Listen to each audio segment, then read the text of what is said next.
हाँ जी, welcome back in this channel birthday crafty miss. आज मैं लेके आई हूँ 3 प्लांटर आइडिया। तो चलिए स्टार्ट करते हैं। पहले जो आइडिया मैंने दिखाया है वो है जो एक हंडी ले लिया मैंने, मिट्टी का हंडी, और उसको अच्छे से मैंने धो लिया हूँ। धो के सुखाना पड़ेगा, नहीं तो ये कलर बहुत ऑब्जर्व कर लेगा। ये हंडी आपको इजीली स्वीट शॉप में मिल जाएगा या फिर कोई भी पूजा के सामग्री जहाँ पे मिलता है वहाँ पर मिल जाएगा, या फिर कुछ हंडी बिरयानी जहाँ पे मिलता है वहाँ पर आपको हंडी तो मिल ही जाएगा। आप उसी को यूज़ कर सकते हैं। तो यहाँ पे मैं बेस कलर वाइट यूज़ कर रही हूँ। आप चाहो तो एक्रेलिक कलर यूज़ कर सकते हो या फिर जैसे अप्लाई कर सकते हो। अब इसको सूखने के लिए छोड़ देंगे। अब यहाँ पे पेपर के ऊपर एक पैटर्न मैंने ड्रॉ कर लिया है। अब इसको कट कर लूँगी। कट करने के बाद पूरी तरह से कलर सूख जाने के बाद ही हम स्ट्रेस करेंगे। मैं यहाँ पे पेपर कट करके उसके बाद उसको स्ट्रेस करूँगी, नहीं तो एक इवन सेम जैसा पैटर्न नहीं आएगा। सेम जैसा पैटर्न आए इसीलिए मैंने इसी की मदद से बाद की जो डिज़ाइन है वो भी करूँगी।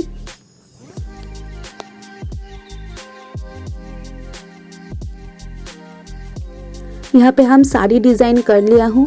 अब मैं पेंसिल से ही पहले ड्रॉ कर रही हूँ। मैं चाहती थी हूँ बहुत मिनिमल ड्राइंग रखने के लिए, इसलिए मैं ऐसे ड्राइंग कर लिया हूँ।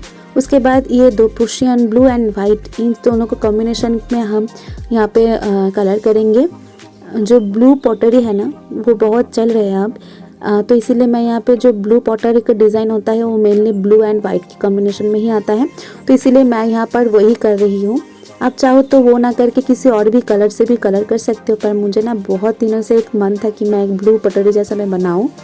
मैं एक बात बोलूँगी कि आप इसके ऊपर जब पहली बार जेसो अप्लाई करेंगे तो ही आपको वाइट की जगह पे वाइट करना ज़रूरी है।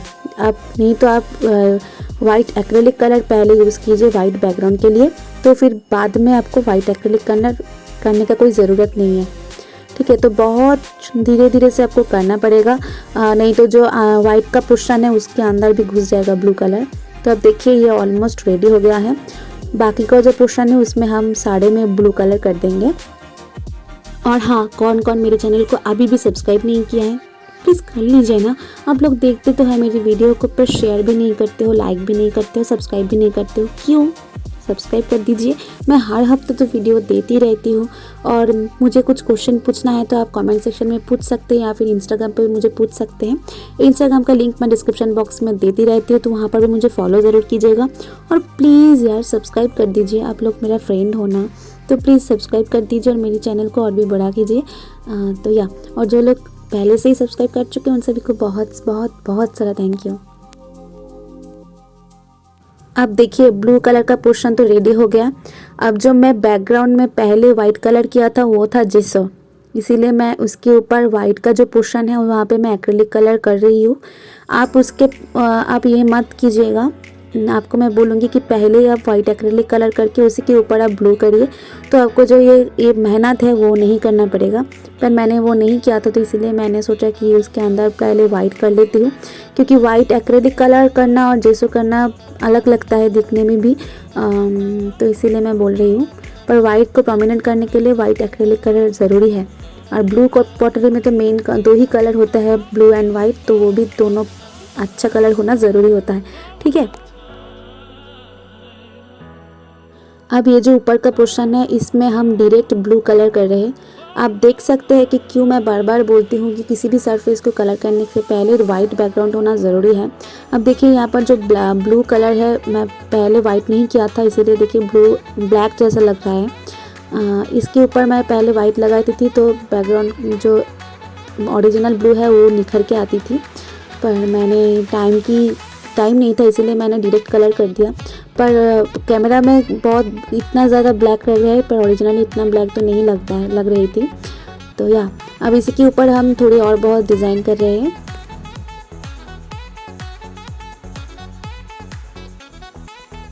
तो चलिए ये ऑलमोस्ट रेडी हो गया है, तो चलिए देखते थे इसका फाइनल लुक।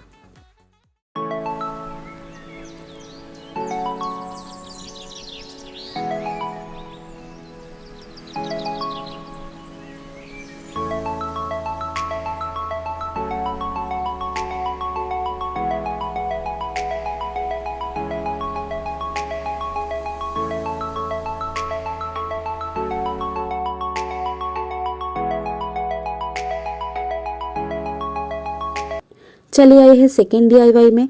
इसके लिए मैं एक जो पुराने प्लांटर था उसी को मैं अच्छे से धो लिया हूँ। अब इसी को मैं उसके ऊपर अब जेसो लगा के सुखा लिया हूँ।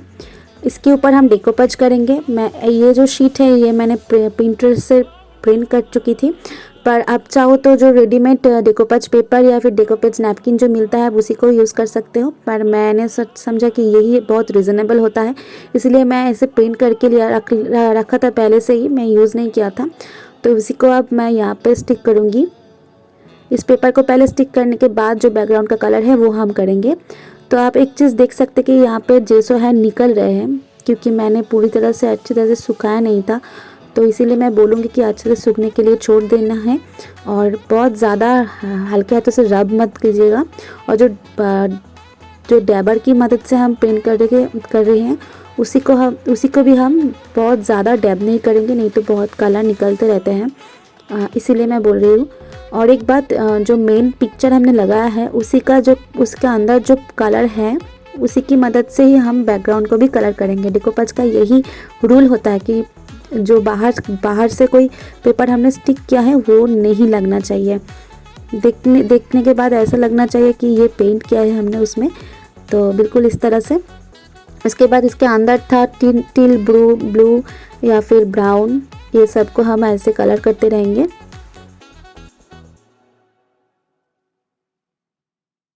और हाँ, जो कलर का पोर्शन है वो आप हमेशा ही डैबिंग मोशन में ही कीजिएगा। आपके पास ज़रूरी नहीं है कि स्पॉन्ज डैबर होना ज़रूरी है, क्योंकि जो स्पॉन्ज हम लोग बाज़ार में मिलता है, कोई भी क्राफ्ट शॉप में आप जाएंगे तो बोलेंगे कि स्पॉन्ज दीजिए, स्पॉन्ज का एक बहुत बड़ा टुकड़ा आपको दे देंगे, वहाँ से आप छोटे छोटे टुकड़ों को काट करके आप as a sponge dabber use कर सकते हो। बहुत ईजी होता है वो और बहुत रिजनेबल भी पड़ता है, पर मेरे पास ऐसे था तो मैं ऐसे ही इसी को ही यूज़ कर रही हूँ। और एक टिप्स मैं आपको देना चाहूँगी कि ये कलर हो जाने के बाद तुरंत ही आपको धोना पड़ेगा, नहीं तो ये जो एक्रेलिक कलर है उस स्पंज के साथ स्टिक हो जाएगा और वो सूख जाने के बाद बिल्कुल भी वॉश आउट नहीं होता है। इसीलिए आप जितना जल्दी हो सके तो उसको धोना बहुत ज़रूरी है। और मैं बोल रही हूँ कि मैं डैबिंग पोर्शन पे कीजिए, नहीं तो जो देख सकते हैं आप यहाँ पे पेंट ब्रश का स्ट्रोक बहुत अच्छे से विजिबल हो जाता है, इसलिए मैं हमेशा बोलती हूँ कि स्पॉन्ज की मदद से डैबिंग पोर्शन में कीजिए, वो बहुत अच्छा होता है, कोई भी स्ट्रोक वगैरह नहीं दिखता है।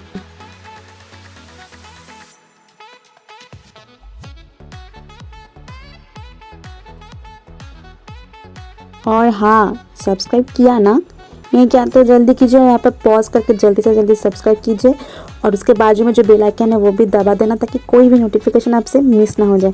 फिर भी मैं बोल देती हूँ कि हर हफ्ते मैं हर संडे को वीडियो देती हूँ, ठीक है। और मेरा इंस्टा पे और एक पेज है, बर्डी क्राफ्टिंग मिस शॉप, वहाँ पे मैं बहुत सारे ऐसी चीज़ें हैं, हैंडमेड चीज़ें जो हम सेल करते रहते हैं, तो आप चाहो तो वहाँ पे मुझे ऑर्डर दे सकते हो।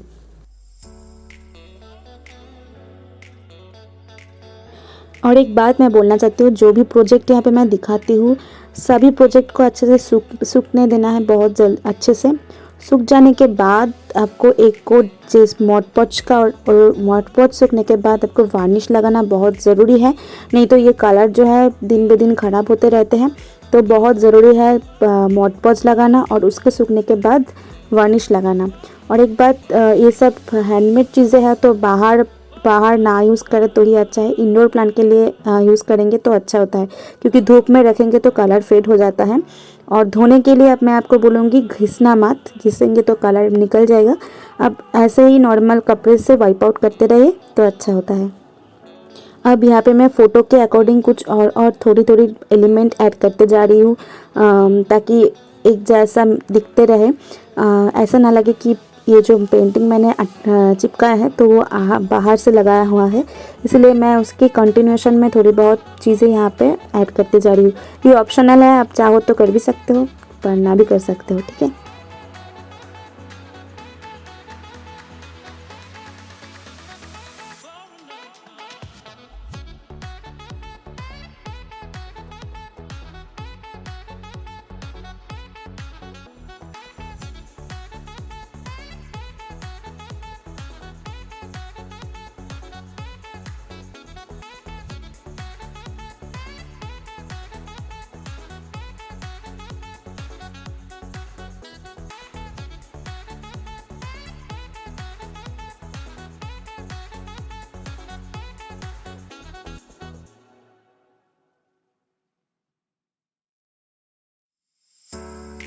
चलिए अब है और थोड़ी और डेकोरेशन के लिए यहाँ पे मैं जूट रोप यूज़ कर रही हूँ। आप चाहो तो रिबन भी लगा सकते हो, पर ये सब कलर सूखने के बाद आपको मॉड पॉच लगाना पड़ेगा, उसके बाद ही आप जूट रोप यूज़ कीजिएगा, ठीक है।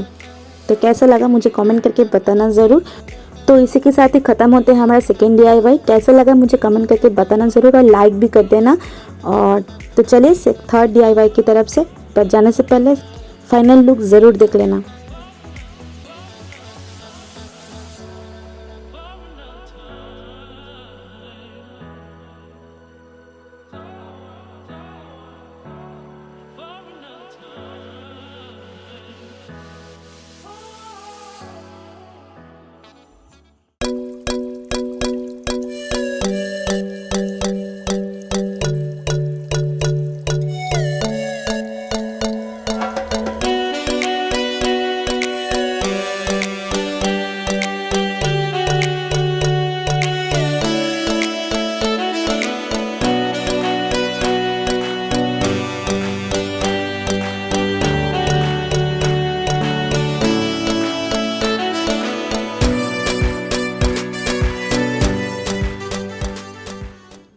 तो चलिए थर्ड और लास्ट DIY ये है, जो प्लेट हमको मिलता है ना बाज़ार में टॉप लगने के लिए, टॉप के नीचे, ताकि वाटर डायरेक्ट फ्लोर में नहीं लगे।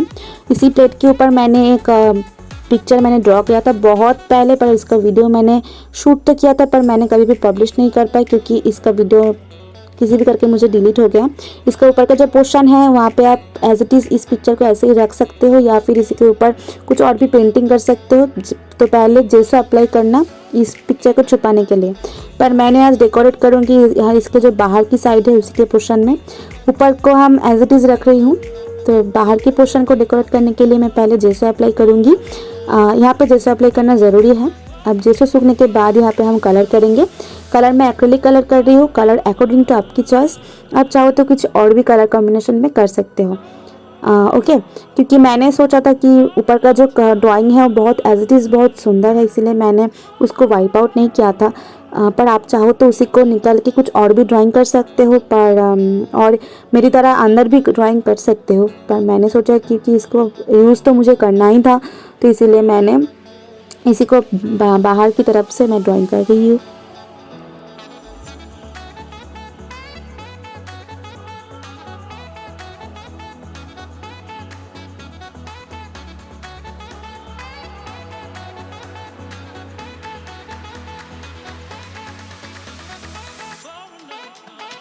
ये जो बेस कलर है ये सूखने के बाद यहाँ पे मैं फेविक्रिल का जो 3D कोन लाइनर है उसी को हम यूज़ करेंगे फर्दर डेकोरेट करने के लिए। मैं बहुत इजी था सा कुछ इंडियन ड्राइंग कर रही हूँ। आप चाहो तो इसके ऊपर मंडाला भी कर सकते हो, या फिर इसके ऊपर मिरर वर्क भी कर सकते हो, बहुत सुंदर लगता है। पर मैं उसको मिनिमल रखना चाहती थी, तो इसीलिए मैं बहुत थोड़ी 3D कोन लाइनर से ही पेंट कर रही हूँ। तो आप देखते जाइए।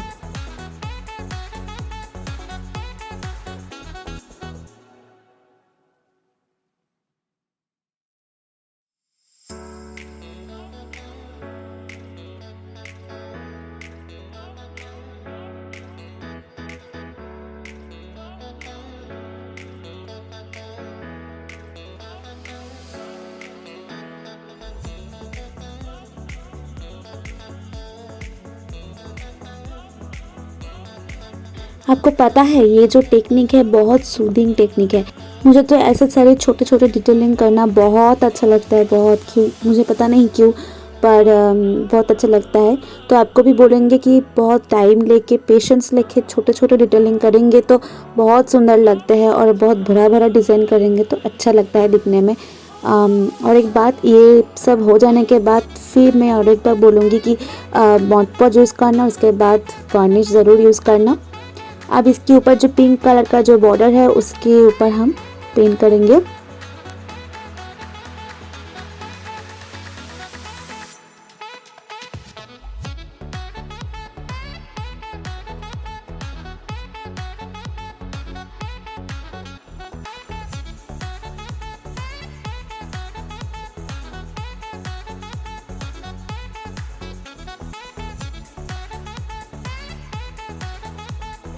अब इसको मैं हैंग करूँगी। हैंग करने के लिए हम इस प्लेट को अच्छे से होल्ड कर लिया है तीनों तरफ से।